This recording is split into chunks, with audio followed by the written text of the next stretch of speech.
السلام علیکم ورحمۃ اللہ وبرکاتہ۔ الحمد للہ نحمده ونستعینه ونستغفره ونؤمن به ونتوکل علیہ ونعوذ باللہ من شرور انفسنا ومن سیئات اعمالنا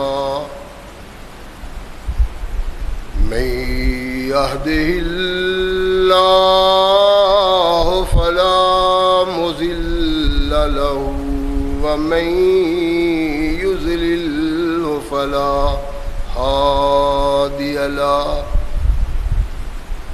ونشهد أن لا إله إلا الله وحده لا شريك له ونشهد أن محمدا عبده ورسوله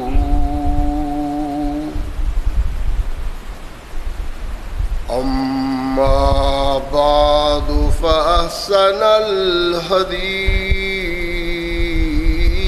كتاب الله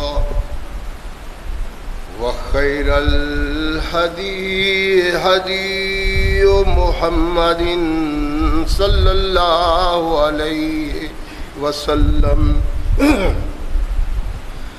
وشر الأمور محدثاتها وكل محدثة بدعة وكل بدعة ضلالة وكل ضلالة في النار أما بعد فأعوذ بالله السميع العليم من الشيطان الرجيم من حمزه ونفخه ونفثه بسم الله الرحمن الرحيم هو الذي أرسل رسوله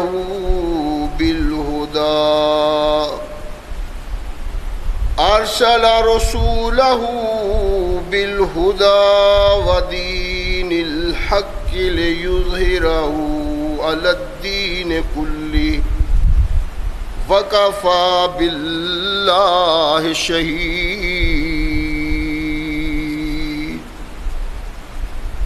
صدق اللہ مولانا العظیم وصدق رسولہ النبی الکریم۔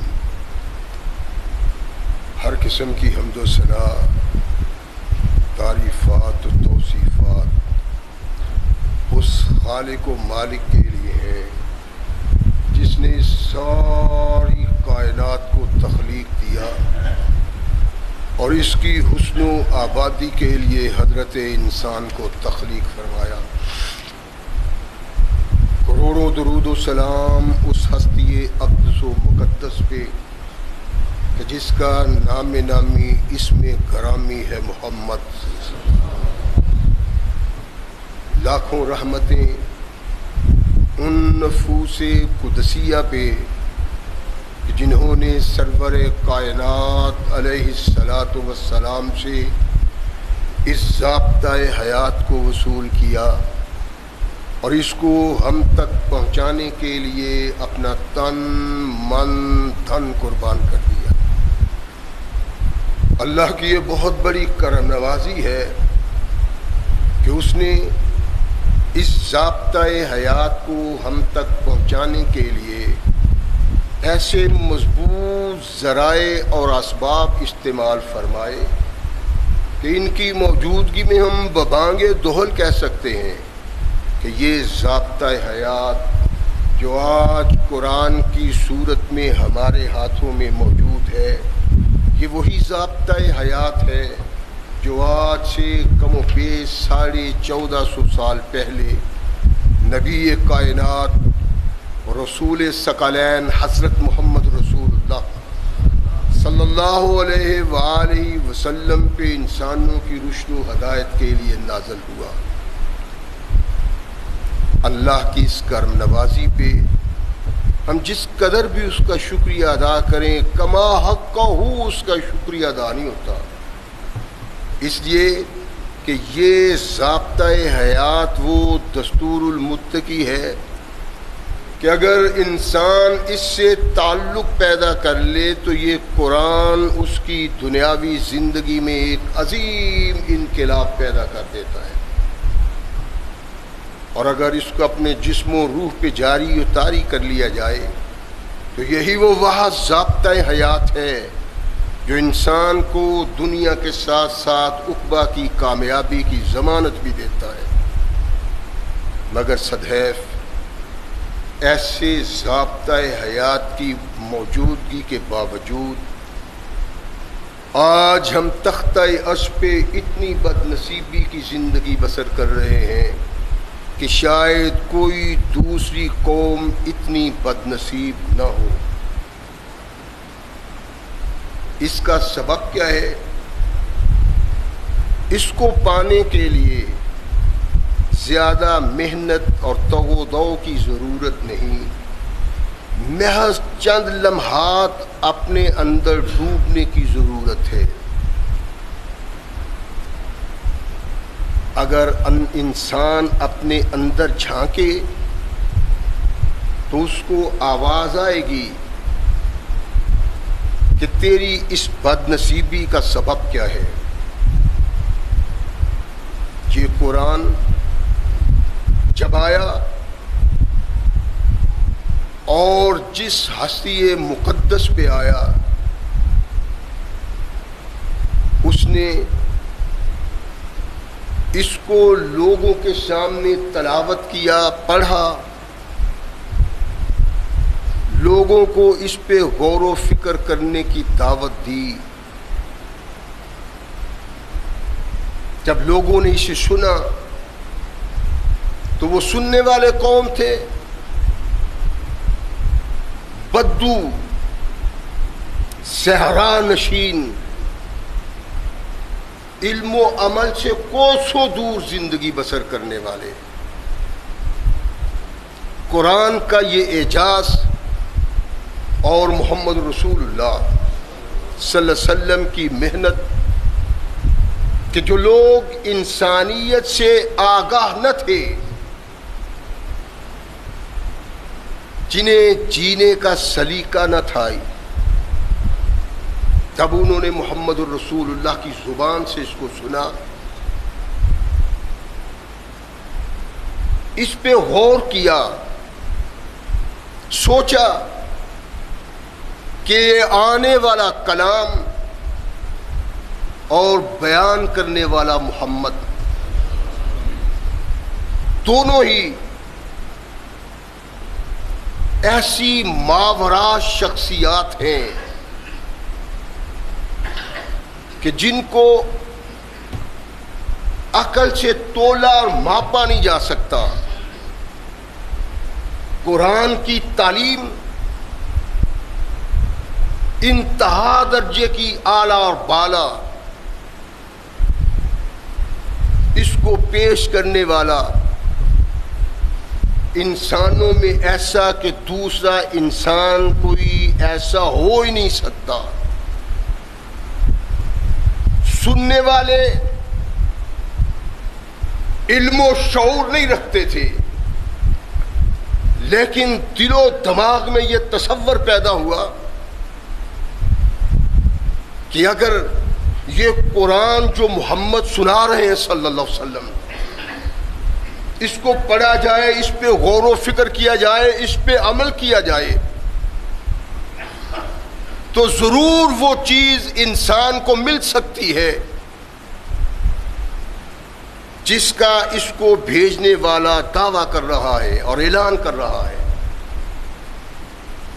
کہ ایھا الناس اس سے وابستہ ہو جاؤ، تم اس سے وابستگی کا اظہار کرو، میں تمہیں اس کے مطابق عمل کرنے کی آسانی پیدا کروں گا، اور پھر نتیجہ یہ نکلے گا کہ تم اس دنیا میں رہ کے اپنے اللہ کے احکامات پہ زندگی بسر کرتے ہوئے لیل و نہار بسر کرو گے تو تمہیں اللہ جنت کی خوشخبری عطا فرمائیں گے۔ ثقلین کے تاجدار محمد رسول اللہ صلی اللہ علیہ وسلم کے دامن سے لوگ وابستہ ہوئے، انہوں نے قرآن پہ غور و فکر کرنے کے لیے رات اور دن ایک کر دیے۔ اس قرآن کو سن کے، محمد الرسول اللہ صلی اللہ علیہ وسلم کی رہنمائی کو سن کے انہوں نے اپنے اندر انقلاب پیدا کیا۔ اس انقلاب کے پیدا ہونے کے لیے اللہ نے ان پہ خاص نظر رحمت ڈالی۔ تو اس کا سبب کیا ہوا کہ آج 1400 سال بعد دور دراز بیٹھا ہوا انسان صحرا کی تنہائیوں میں، پہاڑوں میں، وادیوں میں، جہاں ان کے سامنے ان لوگوں کا نام آتا ہے جو پہلے مخاطب ہیں محمد رسول اللہ کے، تو نام سنتے ہی تڑپ کے آدمی رضی اللہ تعالیٰ عنہ کہتا ہے۔ کیوں؟ اس لیے کہ انہوں نے قرآن کو محض سنا ہی نہیں، اور رسول اللہ کو اللہ کا رسول ہی تسلیم نہیں کیا، بلکہ جب اللہ رسول سے تعلق پیدا کر لیا تو کسی دوسرے کی آواز سننے اور اس کو اپنے دل میں جگہ دینے کی ایک لمحہ کے لیے بھی انہوں نے سوچا نہیں، صرف اللہ ہے اور اللہ کا رسول۔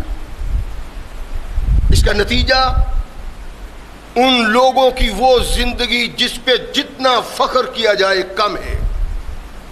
اللہ نے قرآن میں کہا ہے کہ اگر میرے محبوب کے مخاطب اس قرآن سے تعلق پیدا کر کے محمد کی آواز پہ لبیک کہہ کے صلی اللہ علیہ وسلم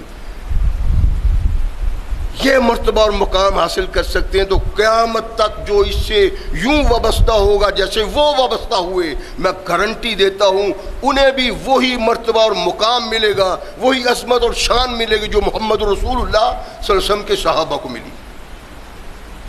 ان کا انقلاب کیا تھا؟ رحمت کائنات محمد رسول اللہ صلی اللہ علیہ وسلم کے صحابہ اللہ کے نبی سے جو بات سنتے تھے اس کو اپنے دلوں کی تختیوں پہ نقش کر لیتے تھے۔ وہ یہ سمجھتے تھے کہ اگر دنیا اور آخرت کی کامیابی کا راز ہے کوئی تو وہ راز اس سے کھل سکتا ہے، اس سے آشکارا ہو سکتا ہے۔ انہوں نے قرآن کی رہنمائی کو یوں قبول کیا کہ اللہ قرآن میں ان لوگوں کی تعریف اور توصیف کرتا ہے۔ اللہ کے نبی محمد رسول اللہ صلی اللہ علیہ وسلم کے تمام صحابہ کردار کے اعتبار سے، اعمال کے اعتبار سے، افعال کے اعتبار سے ایک سے ایک بڑھ کے ہیں، لیکن کچھ چیزیں کچھ خاص لوگوں کے لیے اللہ نے یوں مخصوص کی کہ محمد رسول اللہ صلی اللہ علیہ وسلم نے اس کا اظہار اپنی زبان مبارک سے کیا۔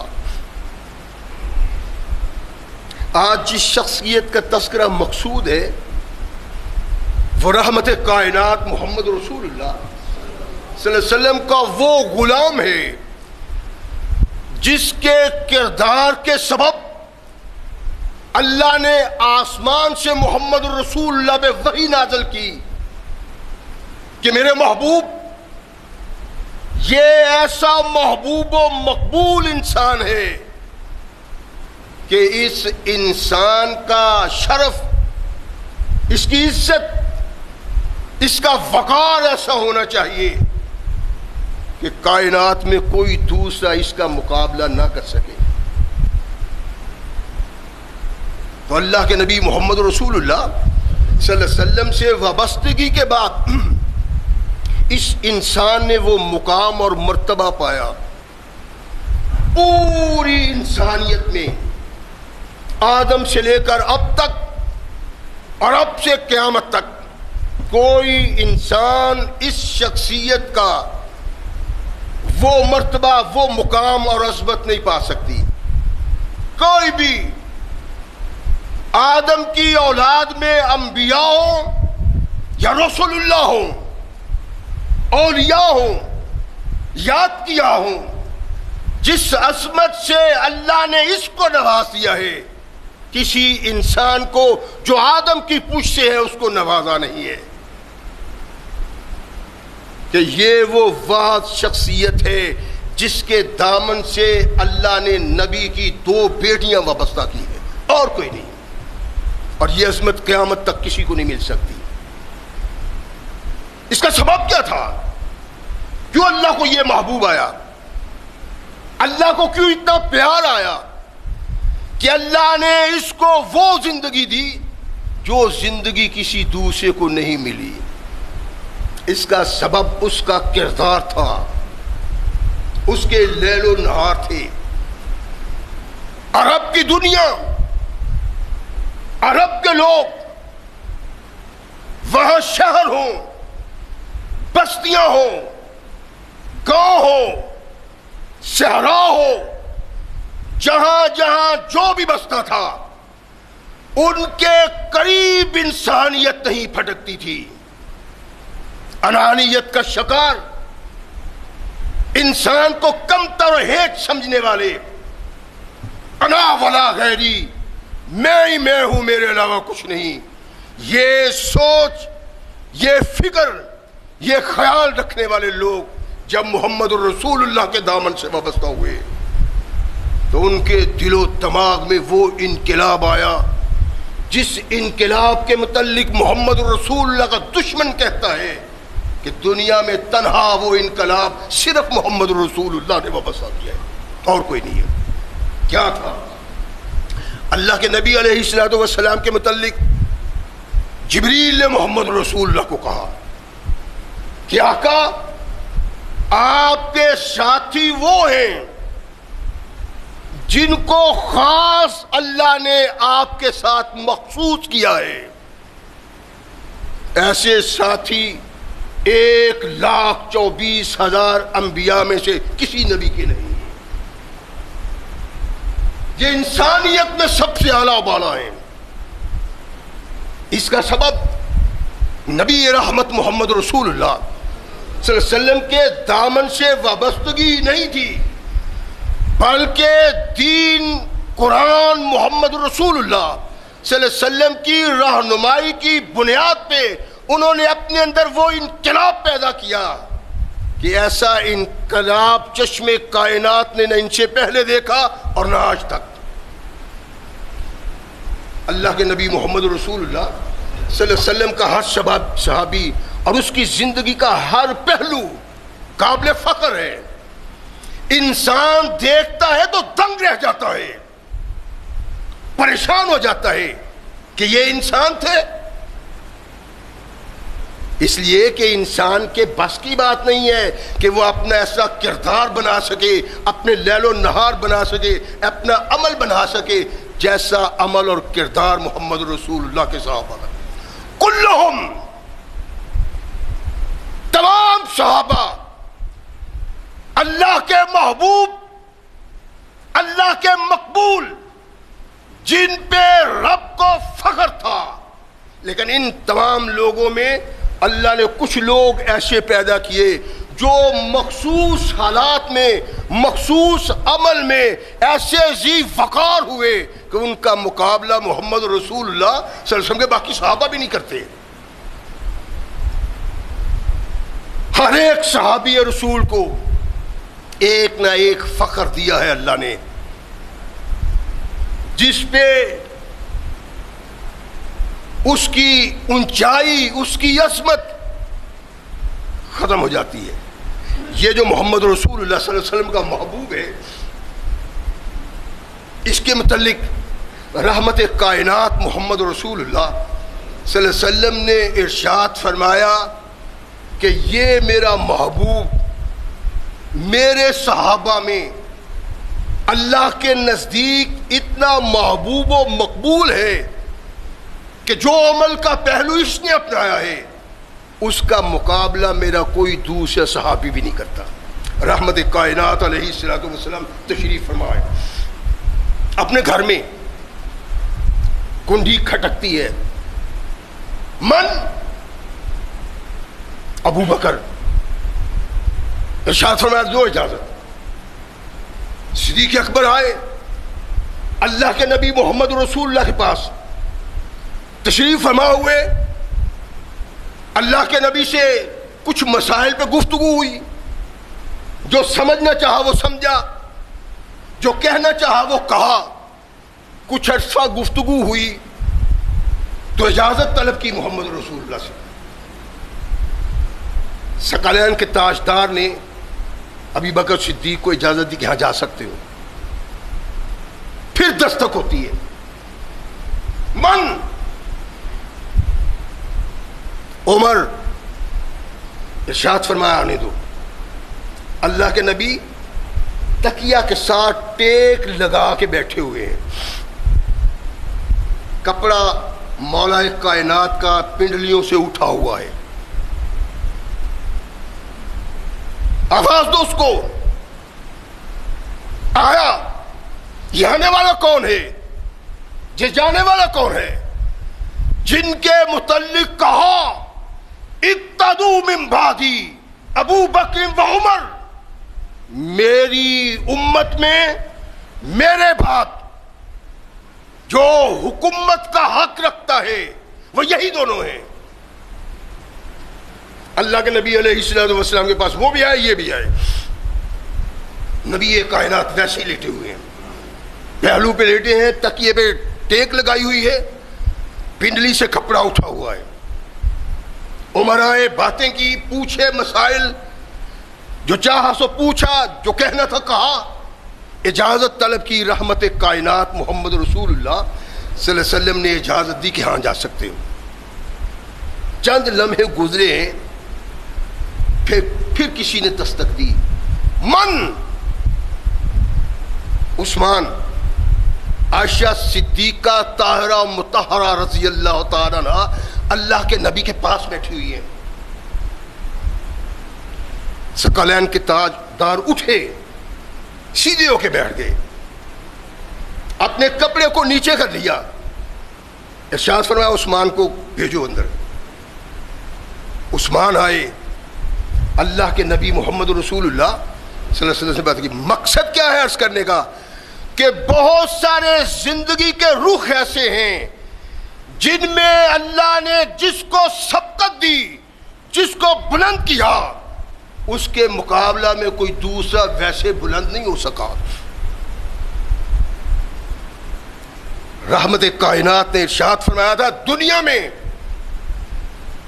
محمد کا خلیل اگر کوئی بننے کی صلاحیت رکھتا تھا تو وہ ابو بکر تھا۔ ابو بکر کو خلیل کیوں نہیں بنایا آقا؟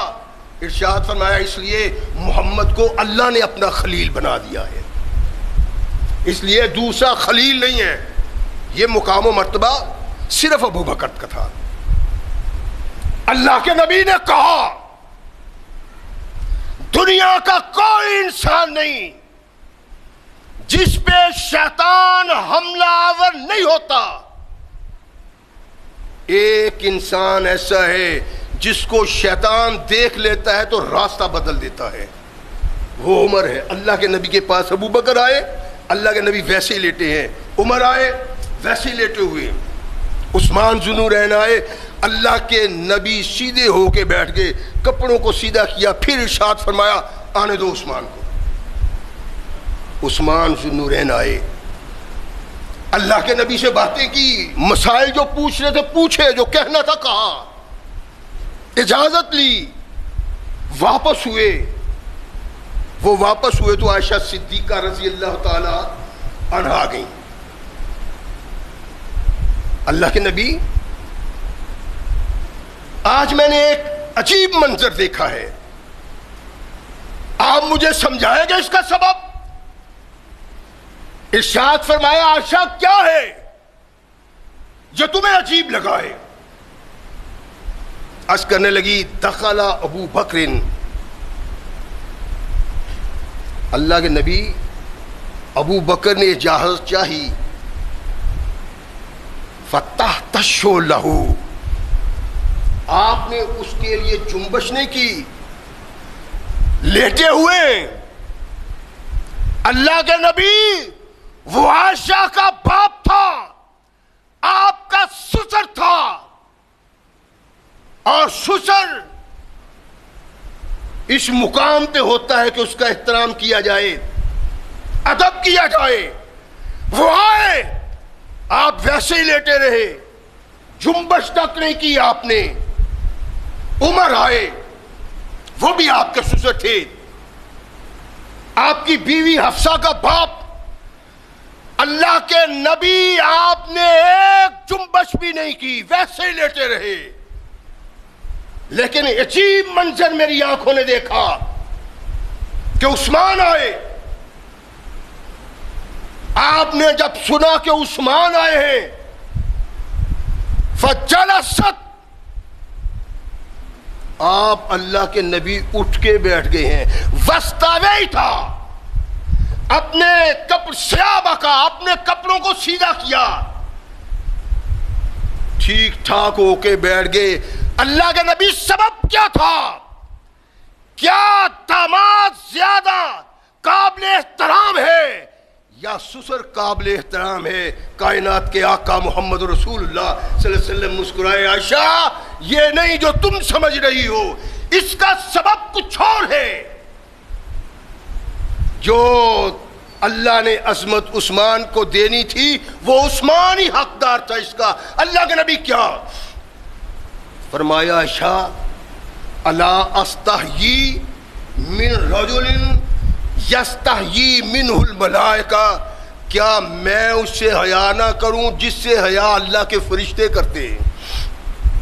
فالذی نفسی بیدہ، مجھے اس ذات کی قسم جس کے قبضہ اختیار میں محمد کی جان ہے، جس طرح فرشتے اللہ کا احترام کرتے ہیں، جس طرح فرشتے رسول کا احترام کرتے ہیں، ویسے ہی فرشتے عثمان کا بھی احترام کرتے ہیں۔ یہ وہ مقام تھا، مرتبہ تھا۔ اس کا سبب کیا تھا؟ کیا کونین کے آقا ثقلین کے تاجدار محمد رسول اللہ صلی اللہ علیہ وسلم کے تمام صحابہ حیا کے اعلیٰ بالا مقام پہ نہ تھے؟ تمام اعلیٰ بالا مقام پہ تھے، لیکن عثمان کی حیا نے سارا ماپ تول ہی حیا کا ختم کر دیا تھا، اس حیا کے درجے پہ تھا۔ ارشاد فرمایا تم بیٹھی رہتی نا، ابی بکر آئے، سیدہ بیٹھی ہوئی ہیں، عمر آئے، سیدہ بیٹھی ہوئی ہیں، عثمان آئے تو اللہ کے نبی نے کہا عائشہ تم اٹھ کے چلی جاؤ۔ اللہ کے نبی اس کا سبب فرمایا عائشہ اگر تو بیٹھی ہوتی میں اسی طرح آرام کر رہا ہوتا تو عثمان اتنا حیادار ہے اپنی بات مکمل کر ہی نہیں سکتا تھا، وہ واپس چلے جاتا۔ یہ حیا کا مرتبہ اور مقام اس کو اس کے عمل کے سبب ہے۔ اللہ کے نبی کے تمام صحابہ، ان کی زندگی کے تمام رخ ایک دوسرے سے بڑھ کے ہیں، لیکن کچھ اللہ نے کچھ صحابہ کو وہ امتیاز دیا ہے کہ دوسرا کوئی صحابہ اس کا مقابلہ نہیں کرتے۔ یہ امتیاز اللہ نے صرف عثمان ذو النورین کو دیا ہے۔ نبی رحمت نے ارشاد فرمایا اِنَّا هَٰذِهِ أُمَّةٍ بعد نبیہا حیان۔ عثمان، اللہ کے بندو سن لو، اس امت کے آقا رہنما قائد نبی کے بعد اگر کوئی حیا کے بلند مقام پہ ہے تو وہ عثمان کی ذات ہے۔ اللہ کے نبی کا حیا کیا ہے؟ روایات میں آتا ہے کہ رحمت کائنات محمد رسول اللہ کنواری بچی سے بھی زیادہ حیا رکھتے تھے۔ میں تو یہ پڑھ کے حیران ہوا تھا، پتہ نہیں آپ ہوئے ہیں کہ نہیں۔ کنواری بچی، کون سی کنواری بچی؟ ہماری بھی کنواری بچیاں ہیں، اور ہم اس مقام تک گر گئے۔ میری نوجوان کنواری بیٹی بازاروں میں چلتی پھرتی ہے، نہ اس کو پردے کا خیال ہے، نہ اس کو عزت و وقار کا خیال ہے۔ وہ بازاروں میں دکانوں پہ جائے اور دکاندار سے یوں باتیں کرے جیسے وہ اس کا کوئی قریبی رشتہ دار ہے، ہنس ہنس کے مسکرا کے ایک دوسرے سے باتیں کرتے ہیں۔ یہ حیا اللہ کے نبی کی دی ہوئی نہیں، قرآن کی دی ہوئی نہیں، ان کنواری لڑکیوں کی بات ہے جو نبی کائنات محمد رسول اللہ صلی اللہ علیہ وسلم کے دور میں تھی، کہ جن کے چہروں کو کبھی آسمان کے فرشتوں میں نے بھی دیکھا تھا، کبھی بازار میں نکل کے نہیں دیکھا تھا۔ اگر کہیں ضرورت پڑ جاتی باہر جانے کے لیے تو شادی شدہ عورتیں، بڑی عمر کی عورتیں، کیا اسلام ہے، کیا قرآن کی تعلیم ہے، کیا محمد رسول اللہ کی اطاعت ہے۔ آج ہم کائنات کے لیے چشمے عبرت بنے ہوئے ہیں تو اس کا سبب یہ ہے ہم نے محمد رسول اللہ کو بلا دیا اور ہم نے قرآن کو بلا دیا۔ اللہ کے نبی علیہ السلام کے متعلق لوگ سمجھتے تھے کہ کنواری بچی سے زیادہ حیادار ہیں۔ اس کی کنواری بچی کی بات نہیں ہے جو آج میری بچی ہے، جو آج آپ کی بچی ہے، کہ وہ گھروں میں ٹک کے ہی نہیں بیٹھتی، سارے بازار میں چکر لگاتی ہیں۔ اللہ کے بندو، ہم اگر ذلیل و خوار ہیں تو اس کا سبب یہ ہے ہمارے اندر کوئی وہ سوچ نہیں رہ گئی، کوئی وہ تصور نہیں رہا جو سوچ اور تصور اللہ کا قرآن پیدا کرنا چاہتا اور جو محمد رسول اللہ پیدا کرنا چاہتے۔ اللہ کے نبی کنواری بچی سے زیادہ حیادار تھے۔ اس کا مطلب یہ ہے کہ جہاں یہ بات ایک حقیقت ہے، عام لونڈیوں تو چلتی پھرتی تھی اور شادی شدہ عورتیں بھی، لیکن کوئی تاریخ کے کسی ورق میں، کوئی حدیث کے کسی ورق میں یہ لفظ تک نہیں دکھا سکتا کہ کسی کی کنواری بچی بھی یوں بازاروں میں چلتی پھرتی تھی جیسے آج ہماری چلتی پھرتی ہے۔ اس تباہی کا سبب کیا ہے؟ اس بربادی کا سبب کیا ہے؟ دنیا میں ذلیل و خوار ہیں۔ کیوں ذلیل و خوار ہیں؟ ہم نے وہ سب کچھ چھوڑ دیا جو قرآن ہمیں کہتا تھا، سب کچھ پس پش ڈال دیا جو محمد رسول اللہ کہتے ہیں۔ اللہ کے نبی علیہ الصلوۃ والسلام کے صحابہ کہتے ہیں کہ اللہ کے نبی اتنے حیادار تھے، اور کونین کے آقا ثقلین کے تاجدار محمد رسول اللہ صلی اللہ علیہ وسلم نے ارشاد فرمایا کہ اس امت میں، امت کے آقا، امت کے قائد محمد کے بعد اگر کوئی حیادار ہے تو وہ عثمان کی ذات ہے۔ صحابہ تو سب حیادار تھے، حیا کی انتہا تھی، لیکن وہ حیا کسی دوسرے صحابی میں نہیں تھی جو حیا محمد رسول اللہ کے اس غلام میں تھی۔ سیدنا حسن رضی اللہ تعالیٰ عنہ، اللہ کے نبی کے نواسے، فاطمہ کا جگر گوشہ، علی کا بیٹا، جنت کا سردار، کہتا ہے کہ عثمان کی شخصیت وہ شخصیت ہے جو کبھی غسل کیا کرتی نا تو غسل خانے کے کباڑ بند کر لیا کرتے تھے۔ عثمان ذو النورین کی حیا کے متعلق جنت کا سردار کہتا ہے کہ جب وہ داخل ہوتے غسل خانے میں دروازے بند کر لیتے، دروازہ بند کر لیا اب عثمان غسل کریں. تو غسل کس طرح کرتے ہیں؟ کہا کہ تمام کپڑے اتار کے عثمان غسل نہیں کیا کرتا. اور حیا کیا ہے؟ کس کی تعریف کی اللہ نے؟ کس کی توصیف کی محمد رسول اللہ نے؟ سبب کیا تھا؟ اس سبب کو ڈھونڈنے کے لیے تاریخ اور حدیث پہ نگاہ ڈالنی ہے. یوں ہی اللہ کے نبی نے نہیں کہا تھا کہ اِنَّا هَٰذِهِ الْأُمَّةِ بَعْدَ نَبِيِّهَا حَیَاءٌ عثمان. اور اس کا سبب یہ تھا کائنات کے آقا نے ببانگ دہل جو کہا وہ نبی رحمت محمد رسول اللہ نے کہا تھا؟ نہیں.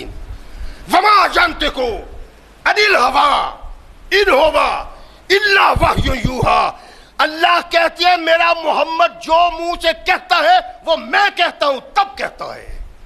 نبی کائنات محمد رسول اللہ کے نزدیک ہی عثمان اتنا حیادار نہیں تھا، بلکہ اللہ کہتے ہیں کہ ایسا حیادار انسان انبیاء کے بعد میں نے دوسرا کوئی پیدا ہی نہیں کیا.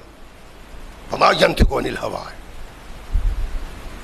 اور سیدنا حسن کہتے ہیں کہ اللہ کے نبی کا یہ محبوب دروازے بند کر لیتا ہے لیکن سارے کپڑے نہیں اتارتا، اپنی شرمگاہ کو چھپا کے رکھتا ہے، کپڑا شرمگاہ پہ رکھتا ہے اندر غسل خانے. اور کہا پھر عثمان کبھی یوں کھڑا ہو کے نہیں نہاتے تھے، کہیں نہاتے نہاتے اپنی شرمگاہ پہ نگاہ نہ پڑ جائے، یوں جھک کے نہایا کرتے تھے. اس کا سبب یہ تھا کہ کائنات کے آقا ثقلین کے تاجدار محمد رسول اللہ نے جو کہا اللہ چاہتے اور سمجھتے تھے کہ کبھی بھی کوئی انسان یہ انگلی نہ اٹھا سکے کہ عثمان فلاں جگہ پہ اس طرح کی زندگی بسر کر رہا تھا کہ اس کی حیا میں کوئی کمی نظر آتی تھی. کون ہے؟ جائیں دیکھیں اپنے دیہاتوں میں. ویسے ہی وہ جو ڈانگری ہیں نا، ڈنگر چرانے والے، وہ ایک دوسرے کے سامنے ہی سب کچھ اتار کے نہانا شروع کر دیتے ہیں. ہم بھی نہاتے ہیں ننگے، لیکن جس کی تعریف اور توصیف، جس کی حیا کا ذکر محمد الرسول اللہ کی زبان سے آتا ہے، جنت کا سردار کہتا ہے کہ اس نے کبھی دروازے بند کر کے بھی ننگا ہو کے نہا کے نہیں دیکھا. غسل خانے میں دروازے بند کر کے، اور کہا کھڑا ہو کے نہیں نہاتے تھے. کیوں؟ کہ کہیں نہاتے نہاتے اپنی شرمگاہ پہ نگاہ نہ پڑ جائے. ثقلین کے تاجدار محمد رسول اللہ صلی اللہ علیہ وسلم کا یہ محبوب کردار کے لحاظ سے ایک مقام رکھتا تھا اور اس کی پہچان اس کے کردار سے تھی. صحابہ تب سب حیادار ہیں، ان کی حیا کو ماپا تولا نہیں جا سکتا، لیکن اللہ نے اس کو یہ اعزاز دیا ہے کہ میرے آقا محمد رسول اللہ صلی اللہ علیہ وسلم نے ارشاد فرمایا کہ عثمان سے بڑھ کے کوئی حیادار نہیں. ان هذه الامه بعد نبیها حیان عثمان. نبی کے بعد اگر کوئی حیادار ہے جس کی حیا کا تذکرہ کیا جا سکتا ہے وہ عثمان ذو نوران ہے. اللہ کے نبی علیہ الصلوۃ والسلام، اس کی اصل بخاری میں ہے لیکن دوسری روایات میں جو ہے وہ بہت ساری تفصیل ہے. کائنات کے آقا ایک جگہ تشریف فرما ہے جہاں پہنچنے سے پہلے پانی سے گزرنا پڑتا ہے. اللہ کے نبی کا پتہ چلا، علم ہوا کہ اللہ کے نبی وہاں تشریف فرمایا، اور صحابہ جب سنتے دیکھتے کہ اللہ کے نبی فلاں جگہ پہ تشریف فرما ہے تو فوراً وہاں پہنچتے. مقصد کیا ہوتا تھا؟ دین حاصل کرنا، جنت حاصل کرنا، وہ عمل کرنے جن اعمال کے کرنے سے اللہ راضی ہو جائے، جنت کا راستہ آسان ہو جائے. ہم بھی سوچیں، اللہ کے نبی کے صحابہ کا تذکرہ کرنا محض اس لیے نہیں کہ وہ صحابہ رسول تھے، بلکہ تذکرے کا سبب یہ ہے کہ آئیں وہ کردار اپنائیں، وہ افعال بنائیں، وہ زندگی بنائیں جو زندگی محمد رسول اللہ کے صحابہ کی تھی. یہ زندگی جنت کی ضمانت بن جاتی ہے.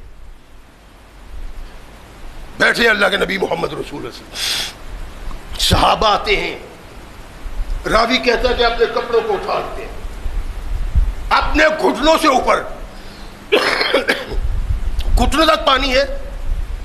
جتنے صحابہ گئے اپنے کپڑے اٹھا کے گئے، لیکن عثمان آئے، انہوں نے دیکھا کہ پانی ہے، اب کیا ہو؟